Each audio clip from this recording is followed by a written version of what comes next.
soo dhawaada daawadayaal qodobada xiisaha leh caawaad halkan ku daawan doontaan waxa ugu waaweyn ugaaska beesha ciise ugaas Mustafa oo isku day dilah ka badbaaday kadib markii loogu yeeray magaalada Hargeysa uu diiday hadaba daawadayaal sidee bay wax u dhaceen oo ugaaska la rabay in isku daygiisa dilka u dhaco maxaa se fashiliyay muuqaalkan ayaan saaxiib yaal idin kula wadaagi doonaa qodobada kale ee xiisaha leh aad halkan ku daawan doontaan waxa kamid ah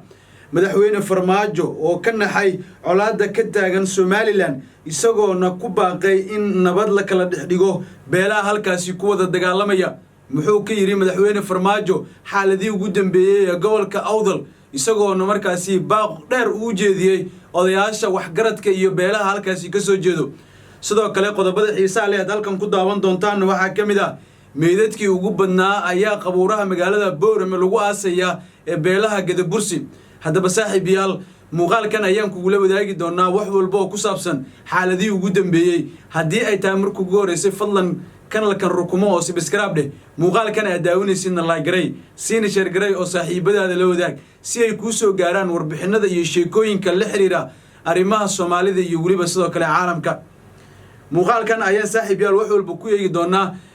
madaxweyne Farmaajo wixii uu ka yiray iyo waliba sidoo kale ugaaska oo mar kale isku day dila uu ka badbaaday maadaama dhawaan aan idin la wadaagay muuqaal kooban oo aan ku sheegayo in ugaaska loogu yeeray gudaha Hargeysa balse laakiin uu diiday qodobo dhowr oo cuskaday oo markaasi tegitaankiisa balse wax walba halkan ayaan ku faaqidi doonaa ee soo dhawaada kanalkan waa kanalkiina subscribe gare si ay ku soo gaaraan muuqaaladan halkan soo gelino hagaag aynu ku bilaawno ugaaska beesha ciise ugaas Mustafa ayaa isku day dil ah uu ka badbaaday isagoona ay rabeen in ay nolosha maartay dhul uusan la dhicin oo ay markaasi joogtaan ugaaska ayaa maalmihii dambe uu ahaa mid kamid ah kuwa ugu mayalka adag ee ka soo horjeeda beelaha Gadabursi isagoona diiday wax guul dara ah isagoona mar walba dhadhansiinayay guul beesha ciise balse beelaha Gadabursi ayaa isku tashtay ama markaasi ku tashtay sidii ay noloshiisa u soo gabagabeyn lahaayeen balse ugaaska oo taxadir badan ayaa gebiyahaanba ka badbaaday isku daygaasi dilka ah ee loo qorsheeyay in markaasi laga toogto ugaaska beesha ciise ugaas Mustafa ayaa la sheegayaa inuu ka badbaaday isku day dila wararka ayaa sheegayaan in xiisad ay ka dhalatay muran markaasi la xiriiro arrimaha siyaasadda iyo socdaal la sheegay in uu diiday inuu ku tago Hargeysa arrinkaas ayaana loo adkeynay loo badinayaa sababteeda in ay ay isku dayeen in ay u dilaan ugaaska beesha ayaa maalmihii dambe wadayba isagoona markaasi baaq dheer mid iyo mid gaaban u jeediyay beelaha Gadabursi inay ka joogaan falalkan gurcana ay sameynayaan haddii kale ay ka shallayn doonaan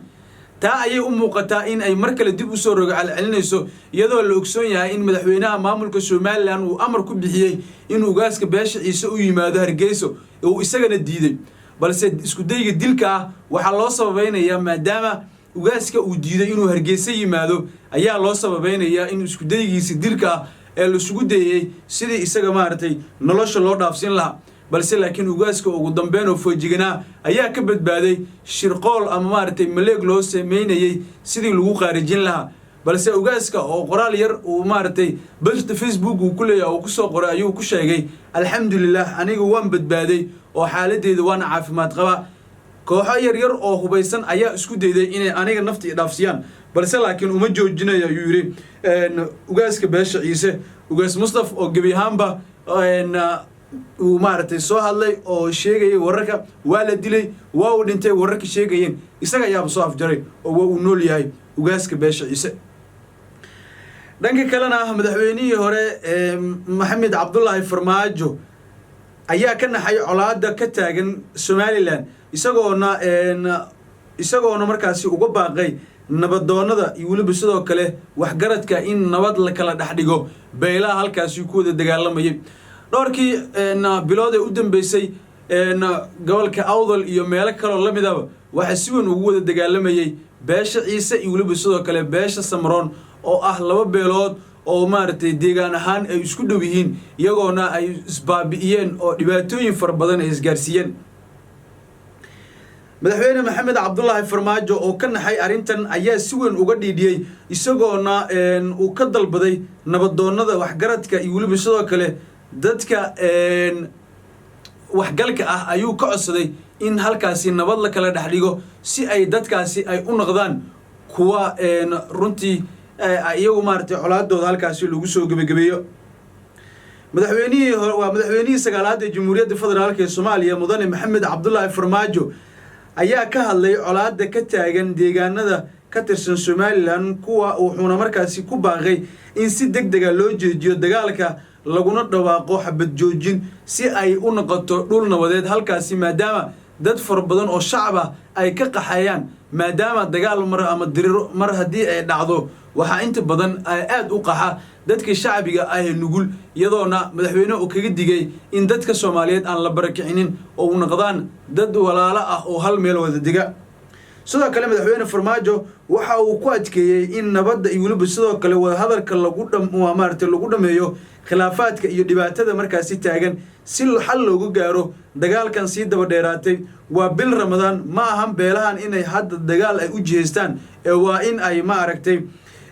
nabadda ay qaataan madaxweynaha farmaajo ayaa sidoo kale sheegay wadanka waxa ka jiro abaaro ba'an waxa loo baahan yahay sidii abaaraha si looga bixi lahaa haddii maanta dhibaato ay iyagu isii gaarsiiyaan waxay sii noqon kartaa in dadkeenu ay baaba'ayaan kuwana ay gaajo u dhimanayaan kuwana dagaal ay ku dhamaanayaan si gaar ah nabadoonnada iyo maamulka Soomaaliland ayuu u faray ama